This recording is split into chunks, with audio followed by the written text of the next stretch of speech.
इमरान खान साहब का Twitter account बंद करवाया जाए। इस तरीके से हुकूमत के ऊपर तनकीद की जा चुकी है। अगर आज इसको हम रोक दें और इसको रिवर्स करना शुरू करें तो शायद इसका असर जाहिल करने में 25 साल लग जाए। शफी जान साहब से एक सहाफी ने इंतहाई घटिया किस्म का सवाल किया। अच्छा जी, 8 फरवरी को पाकिस्तान तहरीक इंसाफ तहरीक तहफ़्ज़ुज़ आईन पाकिस्तान ने एक एहतजाज की, एक पहिया जाम हड़ताल की कॉल दी हुई है। न सिर्फ पाकिस्तान के अंदर बल्कि पाकिस्तान से बाहर भी एहतजाज की कॉल दी हुई है। ट्रंप की उनकी जो पॉलिसीज हैं उनकी वजह से मेरे ख्याल में लॉन्ग टर्म अमेरिका को बहुत ज्यादा नुकसान होगा।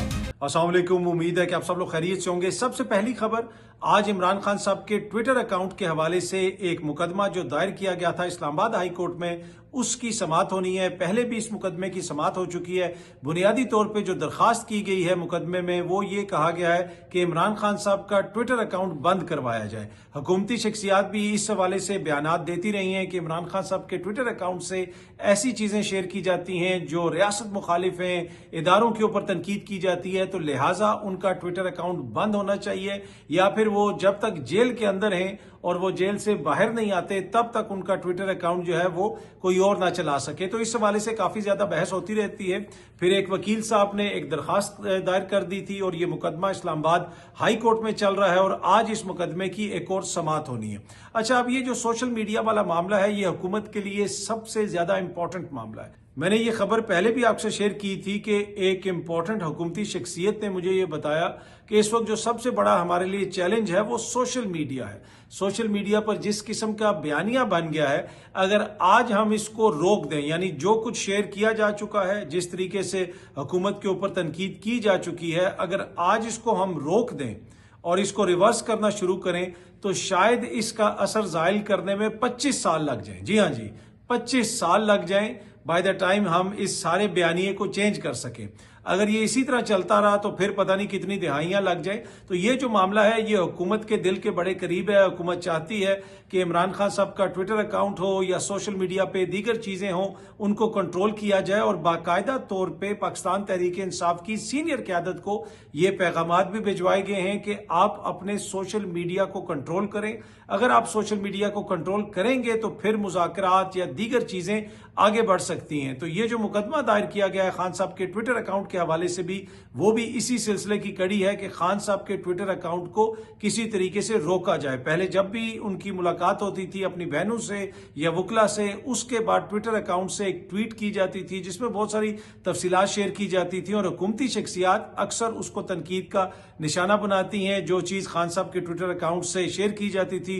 और ये मौकिफ है हुकूमत का कि खान साहब का जो ट्विटर अकाउंट है वो रियासत मुखालिफ बातें करता है, वो हुकूमत के ऊपर इस किस्म की तनकीद करता है या इल्जामात लगाता है जो आइन और कानून के मुनाफी हैं। तो ये बड़ा इंपॉर्टेंट मुकदमा है। अब देखते हैं कि इसमें मोअज़्ज़िज़ अदालत क्या फैसला देती है। क्या मोअज़्ज़िज़ अदालत ये फैसला देगी कि इमरान खान साहब का ट्विटर अकाउंट बंद करवा दिया जाए? अगर वो ये फैसला दे भी देते हैं तो क्या ट्विटर से ये मामला हल हो सकेगा? क्या ट्विटर वाले जो हैं उनका अकाउंट बंद कर देंगे? अब तो वैसे उसको एक्स कहते हैं, पहले उसको ट्विटर कहते थे। एक हुकूमती शख्सियत की कोई क्लास फेलो जो है वो भी ट्विटर में किसी इंपॉर्टेंट जगह पे आजकल तैनात हुई है। तो इस हवाले से भी शायद हुकूमत को थोड़ी सी उम्मीद है कि हम ट्विटर वालों को कायल कर लेंगे। लेकिन मुझे नहीं लगता कि ट्विटर या फिर एक्स को कायल करना इतना आसान होगा। बाकी इसमें कोई दो राय नहीं कि सोशल मीडिया पे बहुत सारी ऐसी चीजें शेयर की जाती हैं जो नामुनासिब हैं, जो रियासत मुखालिफ भी होती हैं, जिसमें आइन और कानून के मुनाफी चीजें भी आपको नजर आती हैं। तो ऐसा मवाद यकीनन शेयर नहीं होना चाहिए। अच्छा जी, कल अडयाला जेल के बाहर शफी जान साहब से एक सहाफी ने इंतहाई घटिया किस्म का सवाल किया किसी ख्वाजा सरा के हवाले से कि भाई वो जो ख्वाजा सरा है उससे आपका क्या ताल्लुक है। फलाने बंदे ने ये बात की और शफी जान ने आगे से कोई जवाब नहीं दिया। अब ऐसे मौके के ऊपर बंदे को गुस्सा भी आ जाता है। अगर आगे से वो कोई बात कर देता तो इखलाकियात के दौरे पड़ना शुरू हो जाते। सारे दानिश्वर जो है सुबह से शाम तक कहते देखें भाई ये कैसा बंदा है, ये कैसा एमपी है, इसने किस किस्म की जुबान इस्तेमाल की है, ये ऐसे लोग हैं, ये वैसे लोग हैं। लेकिन क्या आपने देखा, क्या आपने सुना कि उस सवाल के बाद दानिश्वरों ने उसके ऊपर व्लॉग्स बनाए हों, उसके ऊपर तनकीद की हो? कितने लोगों ने तनकीद की है?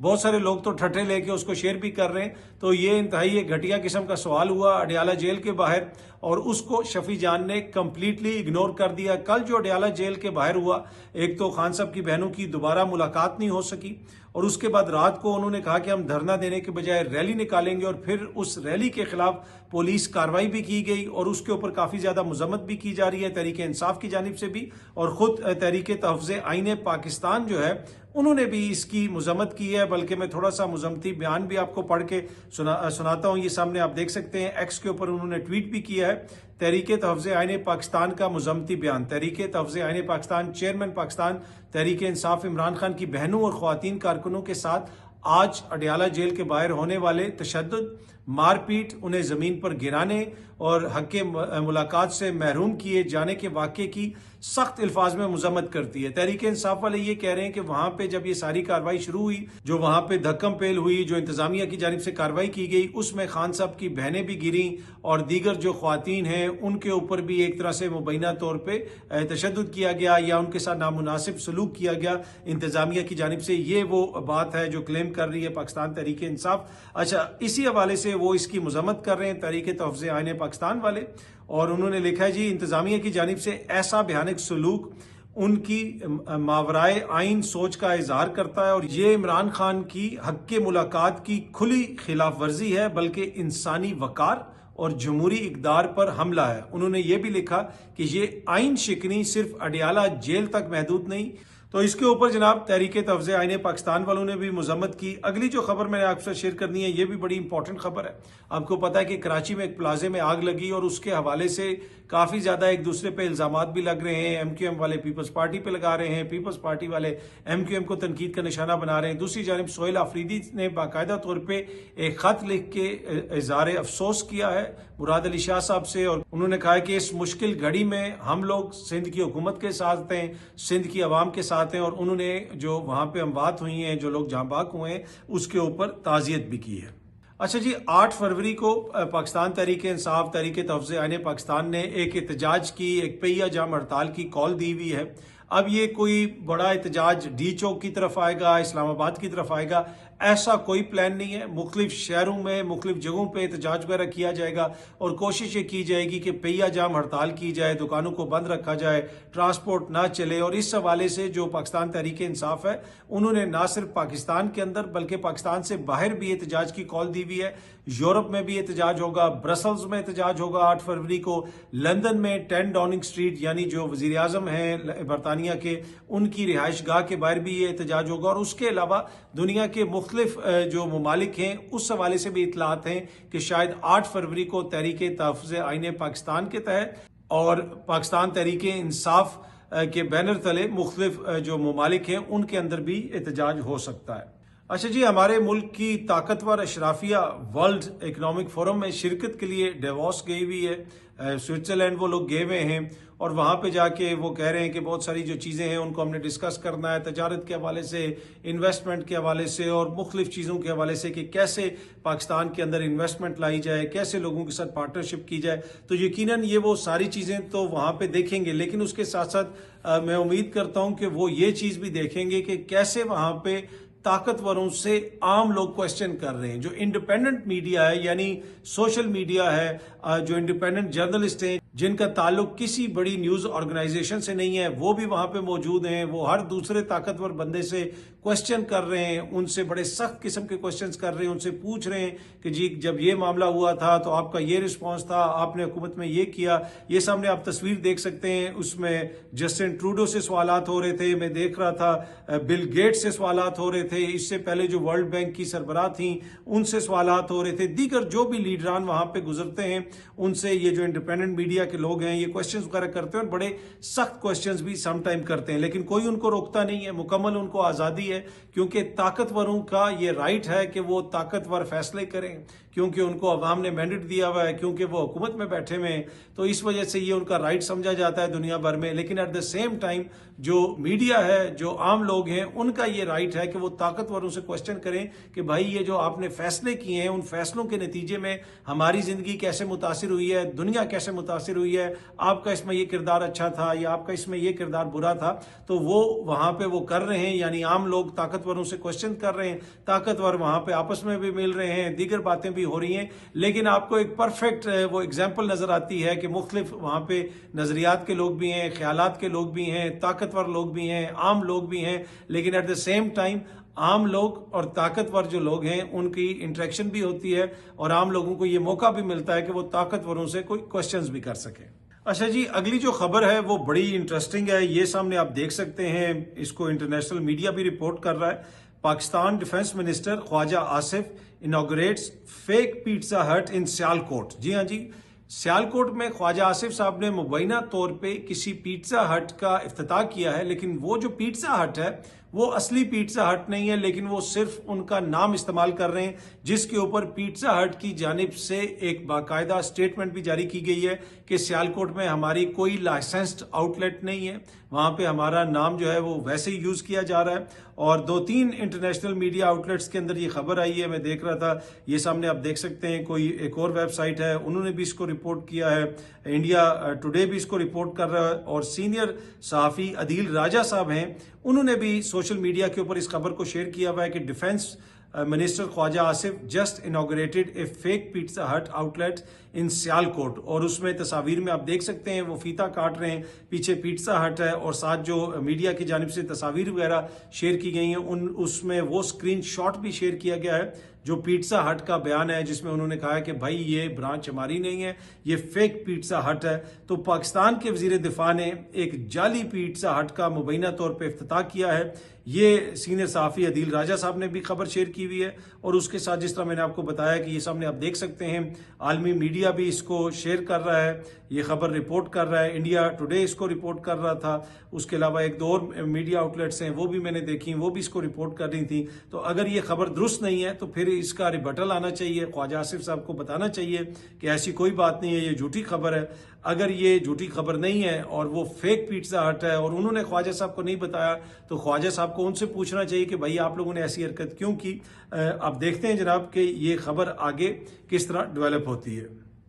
अच्छा जी, आखिर में लगता ऐसे है कि ग्रीनलैंड के मामले पे और कुछ दीगर मामलात पर अमेरिका और यूरोप के दरमियान जो तनाव है उसमें इजाफा हो रहा है। फ्रांस के सदर ने स्विट्जरलैंड में जिस किस्म की तकरीर की वर्ल्ड इकनॉमिक फोरम पर, और उससे वाज़ेह तौर पे लगता है कि बड़ा उन्होंने नपे तुले अल्फाज में लेकिन बड़ी सख्त तनकीद की अमेरिका के ऊपर। उसके अलावा ये भी बात हो रही है कि चाइना के साथ ट्रेड डील होगी, इंडिया के साथ यूरोप ट्रेड करेगा। फिर यूके ने एक मेगा चाइनीज एम्बेसी की इजाजत दे दी है बनाने की, यानी उन्होंने चाइना को इजाजत दी है कि आप बरतानिया में एक बड़ी एम्बेसी बना सकते हैं। काफी अरसे से इस चीज के हवाले से बरतानिया के अंदर बहस भी होती रही। माजी में बरतानिया ने एक डील की थी चाइना के साथ कि हवावे आएगा वहां पे 5G को वो इंस्टॉल करेंगे, लेकिन अमेरिका ने दबाव डाला और अमेरिका ने ये कहा कि इससे आपकी और हमारी जो सिक्योरिटी है उसको खतरात लायक हो सकते हैं, ये पेनिट्रेट कर सकते हैं हमारे सिस्टम्स के अंदर। तो वो डील कैंसिल करवा दी गई 5G वाली जो बरतानिया की हुई थी चाइना से। फिर उसके बाद काफी अरसे से ये खबरें आ रही थी कि चाइना की ख्वाहिश है कि वो बरतानिया में एक बड़ी एम्बेसी बनाए, लेकिन उसकी इजाजत नहीं दी जा रही थी। और अब ये खबर आई है कि बरतानवी हुकूमत ने इजाजत दे दी है कि आप बरतानिया के अंदर, यानी चीन बरतानिया के अंदर एक बड़ी एम्बेसी कंस्ट्रक्ट कर सकता है। मेगा एम्बेसी उसको कहा जा रहा है। यकीनन उसके ऊपर भी अमेरिका के तहफुजात होंगे, लेकिन जिस किस्म की लैंग्वेज ट्रंप साहब इस्तेमाल कर रहे हैं, जैसे वो यूरोप को धमकियां दे रहे हैं, ग्रीनलैंड के हवाले से जिस किस्म का उनका रवैया है, उसकी वजह से यूरोप में काफी ज्यादा तहफुजात हैं। और ऐन मुमकिन है कि इस अमेरिकन रवैये की वजह से यूरोप जो है दीगर मंडियों के करीब आ जाए, चाइना के करीब आ जाए, जो यकीनन अमेरिका को तो पसंद नहीं आएगा। और ग्रीनलैंड के मामले के ऊपर तो इवन कनाडा के जो वजीर आजम है मार्क कार्नी साहब, उन्होंने भी स्विट्जरलैंड में अपनी तकरीर के दौरान कहा कि जो ग्रीनलैंड का इलाका है, जो ग्रीनलैंड की एक तरह से ऑटोनमी है, जो उनकी आज़ादी है, उसको किसी तरीके से कॉम्प्रोमाइज़ नहीं होना चाहिए और उनकी ख्वाहिशात के मुताबिक वो सारा अमल होना चाहिए। ये नहीं हो सकता कि अमेरिका जाके वहाँ पे अपना झंडा लगा देगा और ग्रीनलैंड उनको दे दिया जाएगा, ऐसे नहीं हो सकता। और इस सारे मामले के ऊपर हम ग्रीनलैंड की अवाम और डेनमार्क की अवाम के साथ हैं, ये कनाडा का कहना है। तो एक ऐसे माहौल के अंदर जहां पे कहा जाता है कि दुनिया मुख्तलिफ कैंप्स के अंदर बट रही है, यानी चाइना का कैंप है, रशिया का कैंप है, फिर एक वेस्टर्न कैंप है, ट्रंप ने आके एक ऐसा माहौल पैदा कर दिया है जिसमें बज़ाहिर ऐसा लगता है कि बहुत सारी वेस्टर्न कंट्रीज जो हैं वो चाइना के करीब हो रही हैं, और इसी वजह से इमैनुअल मैक्रोन ने अपनी तकरीर में कहा कि दुनिया रूल ऑफ लॉ के मुताबिक चल रही थी, रूल ऑफ लॉ जो है अब लगता ऐसे है कि ख़त्म होता जा रहा है। ये किसके ऊपर उन्होंने तनकीद की थी? ट्रंप के ऊपर तनकीद की थी। तो ट्रंप की जो उनकी जो पॉलिसीज़ हैं उनकी वजह से मेरे ख्याल में लॉन्ग टर्म अमेरिका को बहुत ज़्यादा नुकसान होगा, और बड़े अरसे के बाद अगर ये जो डेमोक्रेट्स ने वोट्स वगैरह ले लिए तो मुझे ये लगता है कि बड़े अरसे के बाद हम देखेंगे कि शायद जो है कोई अमेरिकन प्रेसिडेंट इम्पीच हो। अगर मिड टर्म जो वहाँ पे इलेक्शंस हो रहे हैं वहाँ पे डेमोक्रेट्स की अक्सरियत आ गई। बहुत सारे लोग कह रहे हैं कि ट्रंप जो बातें कर रहा है, ग्रीनलैंड को लेने की बात कर रहा है, ये करने की बात कर रहा है, वो करने की बात कर रहा है, ये सारी चीज़ें उसके सपोर्टर्स को सूट करती हैं और उसके सपोर्टर्स इसको सपोर्ट करते हैं, लिहाजा वो पहले से ज़्यादा वोट लेगा।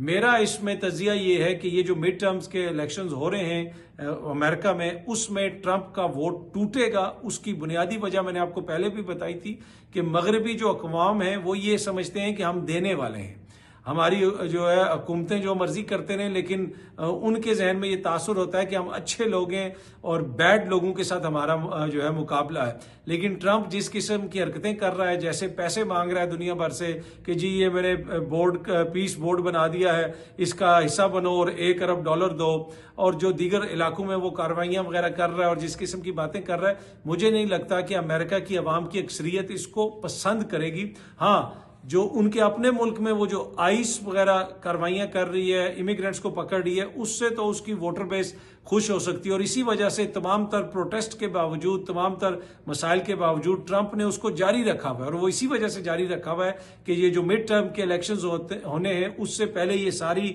मुहिम इस तरह चलती रही और मेरे वोटों में इजाफा हो कि जी मैं गैर मुल्कियों को पकड़ पकड़ के अमेरिका से बाहर भेज रहा हूँ। लेकिन ये जो ग्रीनलैंड वाला मामला है और दीगर इस तरह के मामलात हैं जिधर कभी वो कहता है जी मैं इस पर भी टैरिफ लगा दूंगा, उस पर भी टैरिफ लगा दूंगा, इन सारे मामलात की वजह से ट्रंप को आने वाले ये जो इलेक्शंस है, मिड टर्म इलेक्शंस है, मुझे ये लगता है कि उनमें नुकसान होगा। बहुत जल्द आप सब दोस्तों से दोबारा मुलाकात होगी। Thank you very much.